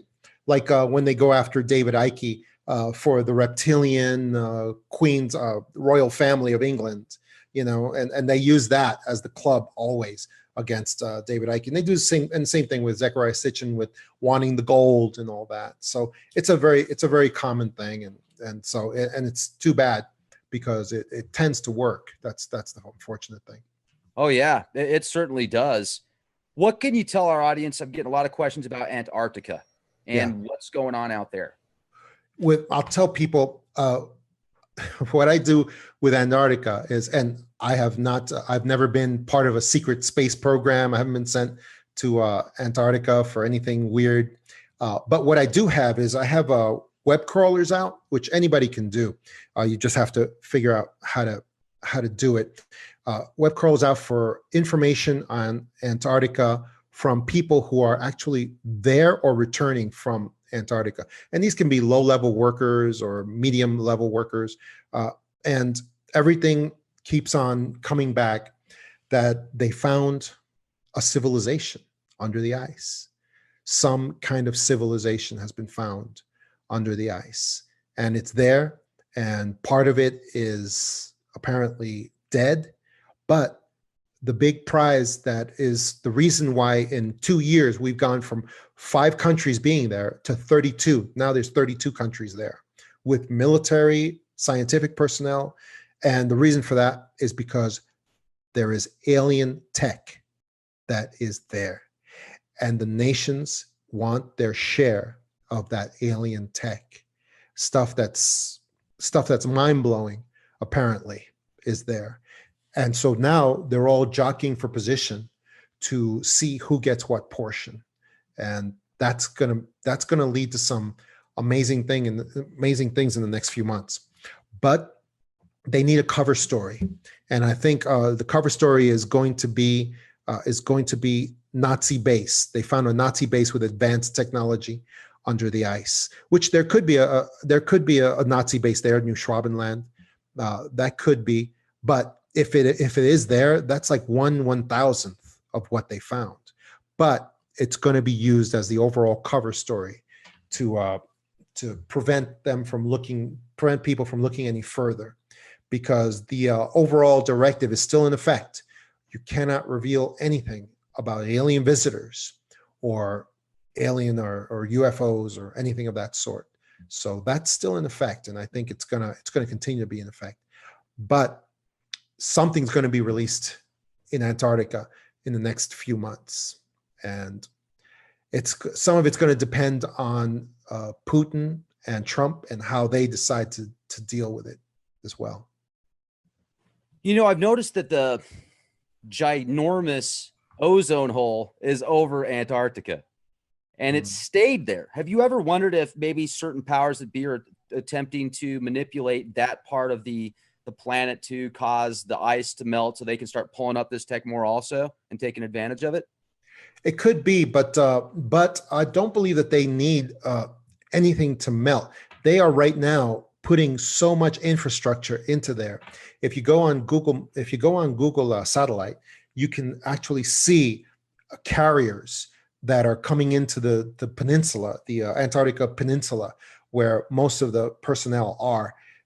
That it's an extraordinary level of men, materials, of people that's going in there like never before. And they're building a huge infrastructure. All the major companies are there. McDonnell Douglas, all of them. They're all there. They're hiring. Anybody who needs a job, they're hiring right now for Antarctica. And the level of stuff that they're building there right now, it's extraordinary. So they're going to have no problem getting under the ice to whatever is under there, whatever is there. But I have a sense that there's something alive. There's something alive as well, not just a flash frozen civilization, because the way that these politicians and these religious leaders are being summoned to Antarctica, like on a dime, all of a sudden, John Kerry has to drop everything on election day and run down there. It's just so that he doesn't even get the time to think of a cover story. So that when he's asked, he's like, "Oh, I'm here for global warming." It just didn't. And that's happening more and more. There's happening more and more. I mean, the King of Spain, King Carlos, and his wife were taken there all of a sudden by the Chilean Navy, and they visited there, and they were asked, and the King of Spain was asked, "Why are you going to Antarctica all of a sudden? What's going on?" And he said, "Oh, I've always wanted to see the scenery in Antarctica." Nobody told him there's no scenery in Antarctica. It's just snow and ice. There's nothing except for the new pyramids that have been revealed. That's not true, John. If you go to Google Maps, you can see plenty of pictures of palm trees out there. Here's the new conspiracy, John. This is funny because actually, you know how sometimes people will put a picture on Google Maps that's kind of out of place? Mm-hmm, mm-hmm. Well, somebody put a bunch of pictures from Costa Rica or somewhere in like the beautiful South Pacific in Antarctica, Google Maps. So now there's podcasts where people are like, look, I told you the earth is flat. Just look, Antarctica is full of beaches. It's full of palm trees and there's coconuts right there. You can see it. It's a big conspiracy. Well, folks, maybe, just maybe the people that put those pictures there either did it on purpose or it accidentally got put there. And that's not Antarctica. That's Costa Rica. So have you seen that, man? It's just, I love the internet. You know, I mean, everything is real. Everything. I bench press 1,000 pounds, John. I speak 14 languages. I believe it. I believe it. But but I'll tell you, the flat Earth has been pushed in the last couple of years really hard all over the internet, and I can tell you the reason for that. That's a disinfo operation that has been pushed for one reason, because they want to discredit hollow Earth by talking about flat Earth, so that people in their minds, because they knew this Antarctica stuff was going to come out and it was going to lead directly into hollow Earth as being a real thing. And they wanted to try to push forward this flat Earth thing in order for, in people's minds, it'll be associated with hollow Earth, and they'll just dismiss the whole thing and prevent any sort of awakening through the hollow Earth thinking. That's part of the reason. That's the main reason that this flat Earth stuff is pushed so hard. Well, and it also if somebody, and I appreciate people thinking outside of the box, because there's so many questions people have, and I appreciate that. Yet when you bring up the flat Earth and people kind of get stuck to that, then what happens is it discredits many other conspiracy theories, like you said. So it's just across the board. So I'm getting to the point now where if I'm going to have people just continue to troll the flat Earth, say the Earth is flat, you're a conspiracy theorist, shape-shifting 32nd degree Freemason Rex because you believe the Earth is a globe. I'm thinking about just saying, okay, have a nice day, you're blocked, because I've had enough. You know, please, folks, it's the 21st century. If you want to believe that, right on, please do so, but just take it easy, okay? Maybe think of some alternatives. Just go outside and find me the edge. And be like, well, that's a Rex. I hear that all the time. People say, oh, yeah, that's the biggest first thing to say, find the edge. But you're a conspiracy theorist for seeing those pictures and thinking that they're, well, let me ask you this. Many of the pictures that we see are photoshopped. Many of the images that we see of the Earth aren't really the Earth. So do you think that could be because, what's your take on it? Then I'll tell you mine. What's your theory on it? You know, it could be part of what I said. A lot of these things are reverse engineered. Like, for instance, the moon landing, you know, where we actually did have a real moon landing that went forward at NASA, but we also had a fake moon landing that went forward and was sponsored by a secret space program and went forward. And then most of the photography that they ended up using for the moon landing was the fake moon landing photography and so forth. So a lot of that goes on, where if the elite powers in control want to control a topic, they'll just have created, there's these shops that will create faked photos, faked Photoshop stuff, and insert it into this particular topic so that everything regarding that topic will be discredited. And they do that all the time. That's really powerful too, because I was going to ask you about the moon landing. Thank you for answering that question. I have been able to fully debunk the images that we see, the footage of it being the moon, because they've got the number 33 on the ground. I mean, that's just one of many. You can see the lights in the background if you adjust it a little bit, but I certainly feel that we've been to the moon also. So that will discredit us ever going to the moon. And do you have any insider info on what's actually on the moon? Like, what is the moon? Is it a holographic structure, or not holographic? Is it a artificial structure? Is it a spaceship? It seems like it is, but you know, the stuff that I know is it's in the public domain. I mean, the great work that's been done by Jose Escamilla, where he's put it out showing with highlights that are not photoshopping, the highlights that actually emphasize the real structures, the real features on the dark side. And it shows clearly that there are massive structures and ruins and signs of civilization that is or was there on the dark side of the moon. I mean, it's very apparent that all these photos that we get from NASA are doctored, they're falsified, they're photoshopped, they're blurred. The moon is not gray. The moon is not gray. It's just not. It has actual color. And when you see the great work that's done by somebody like Jose Escamilla, you can see that there's structures on there that are so large, like that sonic, there's that satellite dish that appears to be almost a mile in diameter, things that are so large that they're not practical for humans to use. And there's that cannon, there's some kind of a cannon, again, that's like half a mile long. It's an extraordinary structure. And so those things are in the public domain. It's out there. And it's people just need to see that stuff for themselves so they can see that. And of course, like you said, there was that explosion that went forward on the moon where it rang like a bell that made it seem that it's hollow. Yeah, it is hollow because it rang for a very long time. And so, yeah, these things are out there. People just need to look at them and see what's really the truth about what's going on with the moon. But who would have built it and for what purpose? You know, that's the question that we still don't know.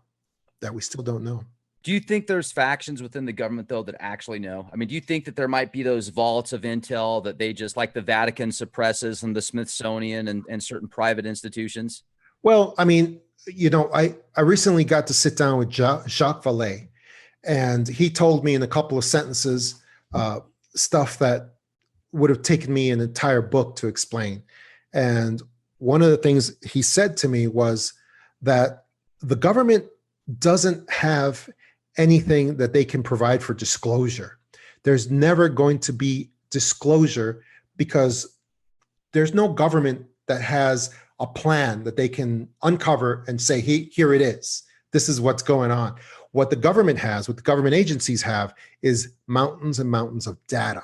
They got lots of data. They've got all kinds of data. If you go to the Air Force right now, you were given access to everything. They'd have mountains of data on UFOs, on different real UFOs, genuine extraterrestrial, extra-dimensional beings and vehicles. And you could find, you know, lots and lots of data. Same thing with the FBI, CIA. You could find mountains and mountains of data. But what they don't have is some kind of central plan that shows who the alien visitors are, what their purpose is, what their agenda is. Nobody in government has that. That's why disclosure is not a real thing. What will be real is revelation, when alien visitors decide themselves to reveal themselves, who they are, what they want, and what their agenda is. When that happens, is it going to be full-on Armageddon? Well, partially, yeah, it will be partially, because there's going to be factions. There's going to be factions of alien visitors that are on our side, that are here to help us and that are here to benefit us. And so for that reason, there's going to be competing agenda. And then again, you have the elite powers in control who are in this uneasy alliance with malevolent alien visitors. And that could turn bad at any moment. If the elite powers in control decide they're not being given enough control, they're not being given enough domination over the earth. So yeah, that could turn into chaos. It definitely could. But that's exactly why we need to educate each other right now, before it happens, before this revelation comes forward. And we need to help each other to understand and distinguish what beneficial alien visitors are and which ones are malevolent. And most of all, we need to recognize who these elite powers in control are. And we need to recognize their agendas so we can break free of them before we get to that point of Armageddon.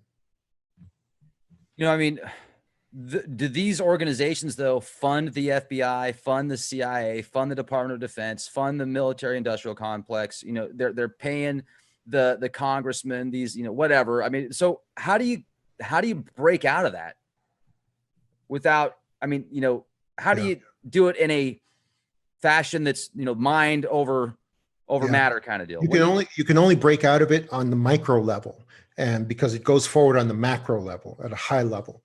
And, you know, the elite powers of control, they don't fund individual organizations at the national level. They don't do that. They fund agendas. So one of their agendas, and this is not political, but one of their agendas worldwide, for instance, is for every country, every person in the world to disarm themselves from firearms. That's one of their most successful agendas worldwide. We currently have almost every country has had these mass shootings that often at schools in the Western world, especially, that have led their legislators to disarm the population. Today, there is only about four countries left on the earth that are still armed, that still arm their citizens. That's like the United States, Israel. I forgot which are the other two, but and that agenda will never stop. That's a globalist agenda to disarm the population. They'll always go forward through all the political parties, through everything. And so that's one item. Another item of a global agenda is space travel, space weaponization. There's many other. Also, another one is, of course, never to let out the truth of alien visitors, who they are, what real UFOs are. So there's many of these agenda items, and those agenda items are always extremely well-funded, well-resourced, and always manned with personnel at the highest levels, always. And those will never stop because the elite powers in control are multi-generational also. Couple more questions before we close out, and I really appreciate your time. I'd like to have you on here for a 24-hour marathon that I've got coming up in September, but I'll have you on for a couple hours during that time, or at least an hour, hopefully. Excellent. But excellent. What is up? Okay, so first off, let me paint the picture here. Good. I used to be a total denier of Planet X. I used to be like, no, it's a conspiracy theory, it's a psyop, it's mind control, it's not real. We know for an absolute fact now that there are dozens, hundreds of trans-Neptunian objects. Many of these orbit our sun. So there absolutely is a Planet X. There's no question. There's Planet X, there's Planet 11, there's Planet 12, there's Planet 20. Our solar system is a lot bigger than we've been taught based on all this new information from astrophysicists like Michael Brown and others that are very intelligent. That doesn't mean that it's Nibiru, though. I don't necessarily think that's Nibiru by any means because they have different orbits, different sizes, etc. But what's your take on the original Planet X that people thought had a 3,600-year doom cycle? And are there planets? I know this is a multi-level question here, so thank you for keeping up with me. I know you can, and most people that are listening to the show. Is there imminent doom with a Planet X type scenario? Is the government planning for a Planet X type scenario that could cause serious catastrophes? What's up with Planet X? I don't think there's any imminent doom from Planet X or from any other source, as a matter of fact. And the reason I think that is because of what appears to be the holographic computer simulation reality of our universe. In other words, we have had in the past, during known history, we've had numerous what should have been extinction level events, and somehow they just never happen. They just never happen. And because of some of these, like for instance, I'm working with a History Channel right now on the Cold War, and on a special that's got to do with the Cold War. And so they're having me look at the reality of what really went on in the 60s and 70s and the 80s with the Cold War, where the Soviet Union had like 1,000 nuclear missiles pointed at the North American continent, and the United States had about 1,000 also pointed at the Russian continent as well, the Soviet Union. And the fact that we made it through that period with nobody blowing off several nuclear missiles, the chances of that happening is almost infinitesimally small. And yet here we are, we got through it. And it's very unlikely that could have happened. And if people knew the real history, what really went on, I mean, it's amazing that the chances of us getting through it is very small. It just makes me believe that we are in a holographic computer simulation reality where every time there's an extinction level event, a line of code is just kind of crossed out. And they just say, no, not going to happen. And let's just change that code and write in something new. Nope, we survived. We survived. They survived. And I get a feeling that's what's going on. So that Planet X, I just don't think it's a concern. I think that the programmers can just change that line of code and we'll be fine. It's change the line of code. And if they don't do it, we can just rewrite the cerebral cortex via mind. I like that. What's up with Chernobyl? Was it a false flag? Or, I mean, was it an act of war? You know, that's something. It's a television program that I'm working on, so I can't give away too much about it. Except I'll tell you this: it appears that Chernobyl, if for people who don't know, was the meltdown of this nuclear reactor in Ukraine. Yeah, it was Ukraine, and that basically ended up radiating like 100 square miles of land in an area and killing a lot of people. And it appears that it's very possible that which could have been an extinction level event for that continent was actually an act of sabotage. And there's evidence coming out that it's very possible that was the case. And so that's all I can really say about that. Thanks for letting me put you on the spot. Much appreciated. It's been a real honor, John. I feel like I've known you forever, man. This has been great.